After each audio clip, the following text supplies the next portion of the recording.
મહીસાગરથી ટીટોડીએ વહેલા વરસાદનો આપ્યો છે સંકેત। ટીટોડી લુણાવાડાના દલુખડિયા ગામે મૂક્યા છે ઈંડા। ટીટોડીને ઈંડા મૂકવાની છે લોકવાયકા। ટીટોડીએ ઊંધા ઈંડા મૂક્યા હોવાથી સારા વરસાદની ધારણા। ટીટોડીએ 4 ઈંડા મૂકતા સારા વરસાદની આશા। ઊંચાઈએ ઈંડા મૂકવાથી વહેલા વરસાદનું અનુમાન।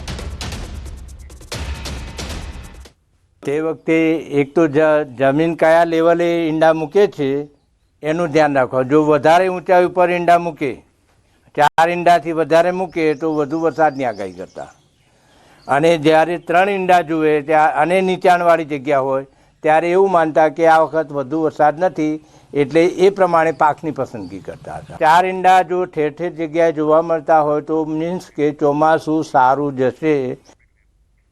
અને હવે વાત કરીએ મહાસંગ્રામની।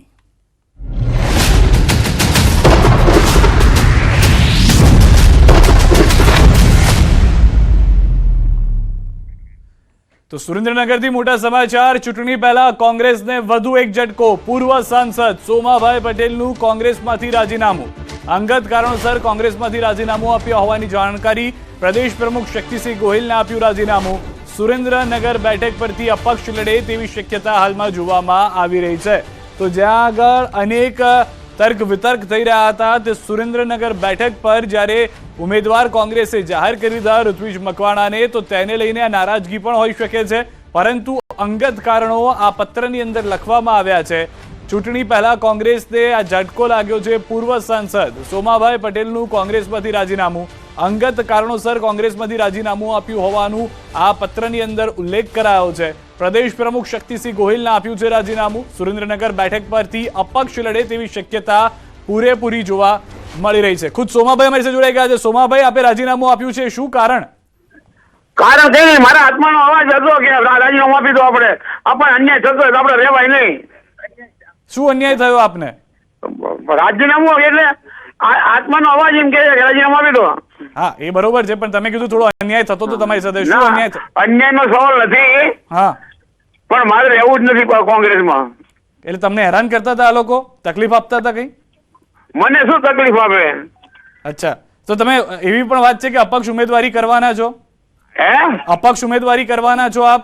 હવે 2-3 દિવસ પછી ખબર પડે, અત્યારે કઈ નહીં। સમાજ તો આપનો કહેતો હતો કે સોમાભાઈ આપ આગળ વધો, અમે તમારી સાથે છીએ। 2-3 દિવસ પછી વિચાર કરી શકી શું કરવું એ। અચ્છા, પણ તમને કોઈ સમર્થકો શું કહી રહ્યા તમારા? હે, તમારા સમર્થકો શું કહે છે? તમને શું કહે છે તમારા સમર્થકો? સમર્થકો તો કહે છે કે લડવું જોઈએ, પણ મારે વિચારવું પડે ને। અચ્છા, કયા મુદ્દાઓ છે જેને વિચારમાં લઈ રહ્યા છો હાલમાં આપ? હા, કયા મુદ્દાઓને ધ્યાનમાં લઈ રહ્યા છો હાલમાં આપ? મુદ્દાઓ કશો જ નહીં,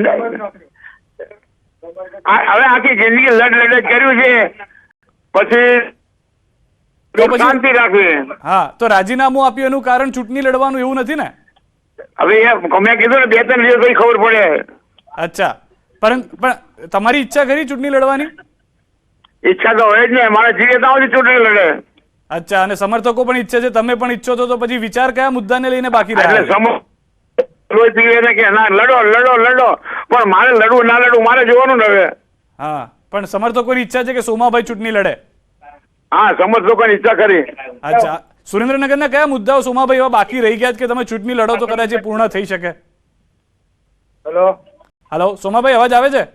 હાજી, હું એમ કહેતો કે સુરેન્દ્રનગરના કયા મુદ્દાઓ બાકી રહી ગયા છે કામ કરના, વિકાસના, કે જે તમે ચૂંટણી લડીને જીતીને પૂરા કરી શકો એમ છો? એ બી ચૂંટણી લડવાનું ને એ બધું પછી વિચાર કરીએ, 2-4 દિવસ પછી વિચાર છે। અત્યારે રાજીનામું આપ્યું એ ફાઇનલ। અચ્છા, અને કયા કારણોસર રાજીનામું આપ્યું?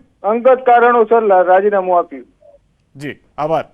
તો સોમાભાઈ કે જેઓનું કહેવું છે હાલમાં અંગત કારણોસર રાજીનામું આપ્યું છે, ચૂંટણી લડવાની ઈચ્છા છે, પરંતુ આખી જિંદગી ચૂંટણી લડ્યો હોવાની પણ વાત તેઓએ કરી। સાથે તે પણ વાત કરી કે અન્યાય થયો છે તેમની સાથે, જેના કારણે પણ આ રાજીનામું આપ્યું છે। પ્રદેશ પ્રમુખને રાજીનામું આપ્યું છે। સમર્થકો પણ કહી રહ્યા છે તેમના કે ચૂંટણી લડવી જોઈએ તેવી વાત તેઓએ કરી છે। પ્રધાનમંત્રી ગુજરાતમાં કરશે ઝંઝાવાતી ચૂંટણી પ્રચાર। પીએમ નરેન્દ્ર મોદી 20 એપ્રિલ પછી ગુજરાતમાં કરશે પ્રચાર। 4 ઝોનમાં 6 થી 8 સભા અને રોડ શોનું આયોજન। ગુજરાતમાં પ્રચાર માટે રાજકીય પક્ષોને 13 થી 15 દિવસ મળશે। ભાજપ શાસિત રાજ્યોના મુખ્યમંત્રી, નાયબ મુખ્યમંત્રીઓ કરશે પ્રચાર। કેન્દ્રીય મંત્રીઓ અને રાષ્ટ્રીય નેતાઓ પણ કરશે પ્રચાર। 21 એપ્રિલથી 5મી મે સુધી ગુજરાતમાં જામશે પ્રચાર.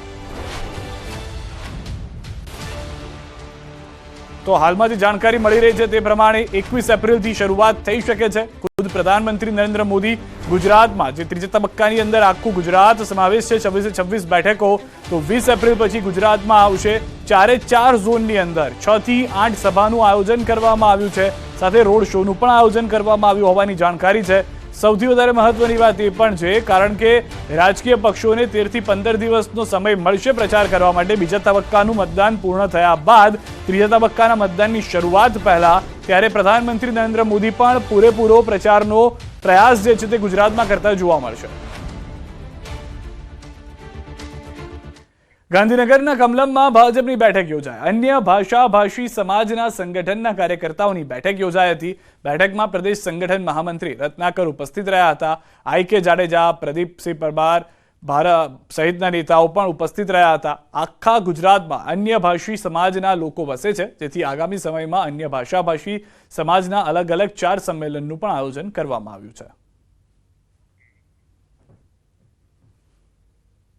એ લોકોને જે અમારું સંગઠન છે એના માધ્યમથી દરેક લોકસભા સહ અમારે કાર્યક્રમો કરવા, વોર્ડના બૂથ સુધી જે આપણા પ્રદેશ પ્રમુખ સી.આર. પાટીલજીની પહેલ છે કે દરેક લોકસભા સીટ 5 લાખ મતોથી વધારે જીતવાની છે, એમાં અન્ય ભાષાભાષી સેલ જે અન્ય પ્રાંતના લોકો વસે છે એમને પણ એક્ટિવેટ કરી અને એમનું મોટું મતદાન બપોર પહેલાં થઈ જાય એ પ્રમાણેના કાર્યક્રમોનું આયોજન કરવા માટે આજની મુખ્ય બેઠક મળી છે. સાબરકાંઠા લોકસભા ભાજપ ઉમેદવાર શોભનાબેનનો પ્રચાર શરૂ થયો છે. મોડાસાના ઈટાડી અંબાજી માતાજી મંદિરે દર્શન કરી પ્રચારને શ્રી ગણેશ કર્યા, જ્યારે કોંગ્રેસ એસએસસી સેલના પ્રમુખ નિકુંજ રાઠોડ સહિત 30 કાર્યકરો ભાજપમાં જોડાઈ ગયા છે. મંત્રી ભીખુસિંહજી અને શોભનાબેને ભાજપનો ખેસ પહેરાવી સ્વાગત કર્યું. કોંગ્રેસ છોડી ભાજપમાં આવનાર નિકુંજ રાઠોડે ભાજપનો ખેસ પહેર્યા બાદ આત્મસંતુષ્ટિ થયાનો અહેસાન થયાનું સભામાં જણાવ્યું હતું, જ્યારે આગામી 16 એપ્રિલે શોભનાબેન ઉમેદવારી પત્ર ભરશે, જેની જાહેરાત કરી હતી. જે સંગઠનના હોદ્દેદારો છે, જે મંત્રી, મહામંત્રી, સહમંત્રી, યુવા મોરચો જે કામે લાગી ગયા છે, એના થકી મને વિશ્વાસ છે કે ચોક્કસ મારી જીત નિશ્ચિત છે. હું ભારી બહુમતીથી જીતીશ એવો મને વિશ્વાસ છે. ઉમેદવારી પત્ર હું 16 તારીખે ભરવા જઈ રહી છું, ત્યારે બહુ મોટી સંખ્યામાં સૌ કાર્યકર્તાઓ મારી એમની હાજરી આપશે. મને વિશ્વાસ છે કે મારા ભારતીય જનતા પાર્ટીના કાર્યકર્તાઓ અને મારા જે સંગઠનના હોદ્દેદારો છે, જે મંત્રી, મહામંત્રી, સહમંત્રી, યુવા મોરચો જે કામે લાગી ગયા છે, એના થકી મને વિશ્વાસ છે કે ચોક્કસ મારી જીત નિશ્ચિત છે. પ્રમુખ તરીકેનું કામ કરતો હતો, પણ અત્યારે હું ભારતીય જનતા પાર્ટીની વિચારધારાને જોડાઈ અને યશસ્વી વડાપ્રધાનના જે કરેલા કામો છે અને એ યોજનાઓનો જે લાભ સમાજને મળી રહ્યો છે એનાથી પ્રેરાઈ અને હું ભારતીય જનતા પાર્ટીમાં મારા 30 જેટલા યુવાન કાર્યકરો સાથે જોડાઈ રહ્યા. 1.5 વર્ષ પહેલા શરૂ થયેલા પોલીસ મહાઆંદોલનના નેતા નરેન્દ્રસિંહ પરમારે આમ આદમી પાર્ટીમાંથી રાજીનામું આપી બનાસકાંઠામાં લોકસભાની અપક્ષ ચૂંટણી લડવાની જાહેરાત કરી છે. જાદર પોલીસ સ્ટેશનમાંથી તેમની બદલી પોરબંદર થયા બાદ પોલીસ કર્મચારીઓના પ્રશ્નો ઉઠાવવા મામલે તેમને સસ્પેન્ડ કરી દેવાયા હતા. જોકે બાદમાં તેઓ આમ આદમી પાર્ટીમાં જોડાયા હતા અને આમ આદમી પાર્ટી લોકસભા પ્રભારી તરીકે તેઓ ફરજ બજાવી રહ્યા હતા. આજે તેમણે અપક્ષ ઉમેદવાર તરીકે ચૂંટણી લડવાની જાહેરાત કરી છે.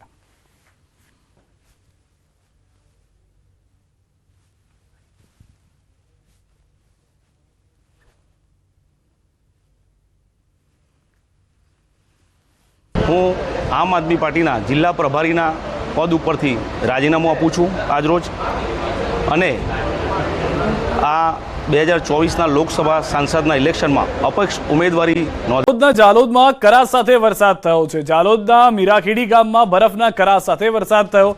દાહોદ જિલ્લામાં કરા સાથે વરસાદના પગલે ખેડૂતોમાં ચિંતાનો માહોલ જોવા મળી રહી છે. વાતાવરણમાં ઠંડક ચોક્કસથી પ્રસરી ગઈ છે, કારણ કે સામાન્ય વરસાદ જોવા નથી મળ્યો. વેસ્ટર્ન ડિસ્ટર્બન્સની અસર હતી ગુજરાત પર હજી પણ રહેવાની છે. દરમિયાન દાહોદના દ્રશ્યો કે જેમાં સામાન્ય વરસાદ નહીં, કરા સાથે વરસાદ પડ્યો છે. મોટા મોટા બરફના જે કરા છે તે પડતા આમાં જોવા મળી રહ્યા છે.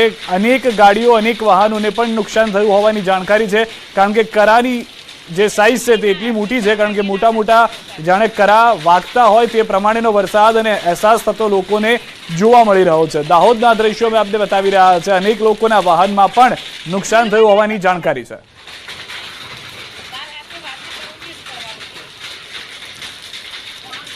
પંચમહાલની ગોધરા જીઆઈડીસી ખાતે આવેલી Bombay Chowpatty milk products processing plant ખાતે શોર્ટ સર્કિટ થતા એસી પેનલમાં આગ લાગવાની ઘટના બની હતી. ફેક્ટરીના ત્રીજા મંજલે લાગેલી આગે અંદરના ભાગે રો મટીરિયલ હોવાથી જોતજોતામાં વિકરાળ સ્વરૂપ ધારણ કરી લેતા દોડધામ મચી ગઈ હતી. બપોરના સમયે લાગેલી આગને કાબૂમાં નહીં લાવતા હાલોલ, કાલોલ, શહેરા અને લુણાવાડા ફાયર બ્રિગેડ ટીમ મદદે આવી હતી. ઘટનાની જાણ થતાં પ્રાંત અધિકારી, મામલતદાર અને પોલીસ અધિકારીઓ ઘટના સ્થળે દોડી ગયા હતા. સાવચેતીના ભાગરૂપે આજુબાજુની કંપનીઓના કર્મચારીઓને પણ કામગીરી બંધ કરી બહાર કાઢી લેવાયા હતા. કલાકોની જહેમત બાદ આગ ઉપર કાબુ મેળવાયો હતો. જોકે સદનસીબે કોઈ જાનહાની નથી થઈ. સૌ રાહતનો શ્વાસ લઈ ચૂક્યા છે. વધુ એક સમાચાર મહત્વના ડાંગથી મળી રહ્યા છે. ચેકપોસ્ટ પર એરગન સાથે 5 લોકો સકંજામાં. પોલીસે આરોપીની સાથે 34 છરા જપ્ત કર્યા છે. વાહન ચેકિંગ સમયે પોલીસની કાર્યવાહી જોવા મળી છે. સાપુતારા પોલીસે ગુનો નોંધી અને તપાસ શરૂ કરી છે. નાસિક ચાંદોડના કેટલાક ઇનોવા ક્રિસ્ટા ગાડીને આવેલા હતા. એમની ગાડીને ચેક કરતા એ નાકા ઉપરથી એમની પાસેથી એક એરગન નીકળી હતી, મળી આવી હતી. અને એ એરગનમાં લગભગ 24 જેટલા છરા હતા. આ છરાઓ બધા મેટલ બોલ્સ હતા, બધા એટલે કે ધાતુના છરા હતા. એ છરાને કારણે જો એરગનનો ઉપયોગ કરવામાં આવે તો ચોક્કસપણે ગંભીર ઇજા પહોંચાડી શકે એવી આ એરગન હતી. વડોદરાથી સમાચાર મળી રહ્યા છે. 2.76 કિલો ગાંજાનો જથ્થો ઝડપાયો છે. વાઘોડિયાના વેસણિયા ગામે એસઓજીની કાર્યવાહી. ગાંજા જથ્થા સાથે પંક્તિ રાવળની ધરપકડ. આરોપી ગાંજાનું છૂટક વેચાણ કરતો હતો. એક આરોપી કલ્પેશ બારૈયા વોન્ટેડ જાહેર. તો પંકિત રાવલની ધરપકડ કરવામાં આવી છે. પંકિત રાવલની પૂછપરછમાં વધુ માહિતી સામે આવી છે. પ્રધાનમંત્રી ગુજરાતમાં કરશે ઝંઝાવાતી ચૂંટણી પ્રચાર. પીએમ નરેન્દ્ર મોદી 20 એપ્રિલ પછી ગુજરાતમાં કરશે પ્રચાર. 4 ઝોનમાં 6 થી 8 સભા અને રોડ શોનું આયોજન. ગુજરાતમાં પ્રચાર માટે રાજકીય પક્ષોને 13 થી 15 દિવસ મળશે. ભાજપ શાસિત રાજ્યોના મુખ્યમંત્રી, નાયબ મુખ્યમંત્રીઓ કરશે પ્રચાર. કેન્દ્રીય મંત્રીઓ અને રાષ્ટ્રીય નેતાઓ પણ કરશે પ્રચાર. 21 એપ્રિલથી 5મી મે સુધી ગુજરાતમાં જામશે પ્રચાર.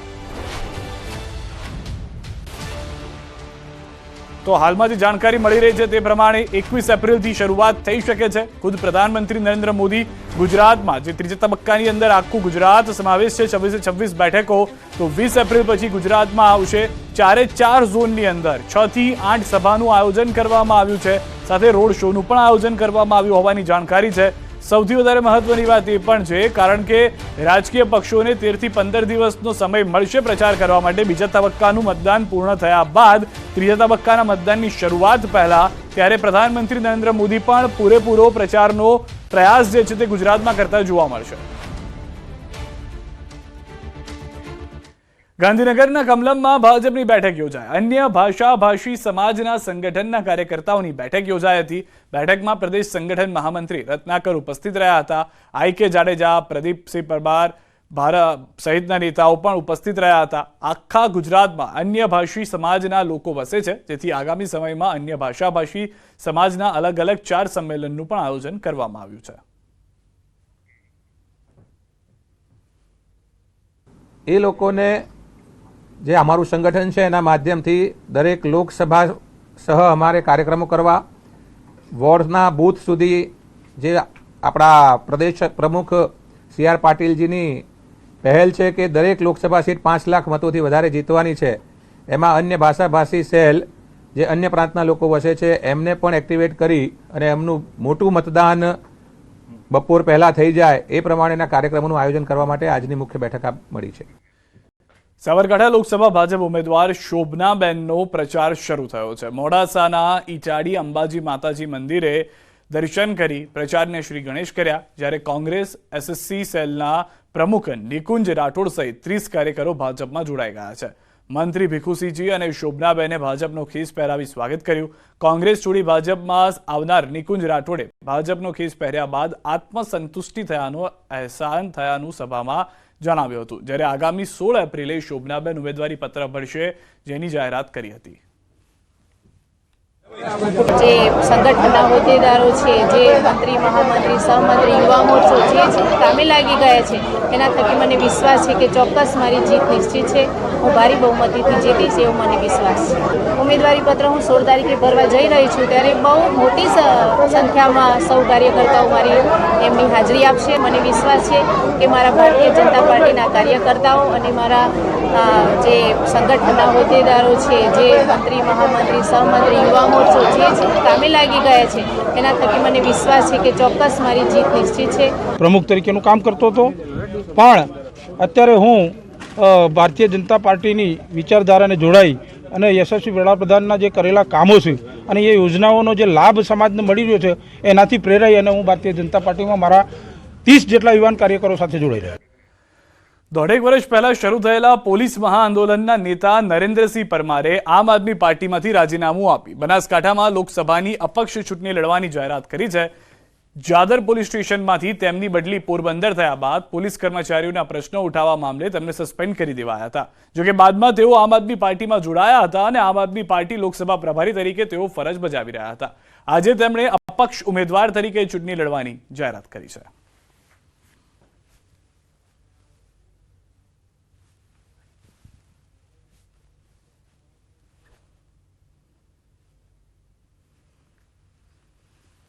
હું આમ આદમી પાર્ટીના જિલ્લા પ્રભારીના પદ ઉપરથી રાજીનામું આપું છું આજરોજ, અને આ 2024ના લોકસભા સાંસદના ઇલેક્શનમાં અપક્ષ ઉમેદવારી નોંધાવવા જઈ રહ્યો છું. માવઠાની આગાહી 13 થી 16 એપ્રિલ સુધી માવઠું ધમરોળ છે. રાજ્યમાં ભર ઉનાળે હવામાન વિભાગે ચોંકાવનારી આગાહી કરી. એપ્રિલ મહિનામાં એક બાજુ ગરમી વધી રહી છે અને બપોરે આકરો તાપ સહન કરવો પડે છે. આ દરમિયાન હવામાન વિભાગે કહ્યું કે ભીષણ ગરમી વચ્ચે કમોસમી વરસાદ ખાબકશે, એટલે કે ભર ઉનાળે કેટલાક વિસ્તારોમાં મુશ્કેલીનું માવઠું ત્રાટકશે. 13 થી 16 એપ્રિલ દરમિયાન રાજ્યના કેટલાક વિસ્તારોના વાતાવરણમાં પલટો આવશે અને ગુજરાતના કાંઠા વિસ્તારમાં ઉકળાટ ભર્યું વાતાવરણ રહેશે. सूरत, नवसारी, वलसाड और सौराष्ट्र के है गिर सोमनाथ और कच्छ रीजन. और डे 5 की बात करेंगे जहाँ पे लाइट रेन होने का पूर्वानुमान दिया गया है. आइसोलेटेड प्लेसेस पे वो है छोटा उदयपुर, नर्मदा, दाहोद. વરસાદની આગાહી વચ્ચે 24 કલાક બાદ ગરમીના પારામાં 2 થી 3 ડિગ્રીનો ઘટાડો જોવા મળી શકે છે. સાથે જ અમદાવાદ અને ગાંધીનગરમાં મહત્તમ તાપમાન 40 ડિગ્રી રહી શકે છે. ગુજરાતવાસીઓ સાવધાન રહેજો. હવામાન નિષ્ણાંતે કરી મોટી આગાહી. રાજ્ય પર બેક ટુ બેક આકાશી આફત. એક તરફ આગ દજાડતી ભીષણ ગરમી પડશે અને બીજી તરફ તીવ્ર માવઠું ગુજરાતના કેટલાક વિસ્તારોને ધમરોળશે. આ આગાહી કરી છે હવામાન નિષ્ણાંત પરેશ ગોસ્વામી. આગાહીકાર પરેશ ગોસ્વામીના મતે 13 થી 16 એપ્રિલ સુધીના 4 દિવસમાં વરસાદ ખાબકશે. આ ઉપરાંત કેટલાક ભાગમાં થંડરસ્ટ્રોમ એક્ટિવિટી થઈ શકે છે. 13 એપ્રિલ 2024 થી લઈ અને 16 એપ્રિલ 2024 દરમિયાન ગુજરાત રાજ્યની અંદર અમુક વિસ્તારોની અંદર માવઠાના વરસાદની ઝાપટા પડે તેવી શક્યતાઓ છે.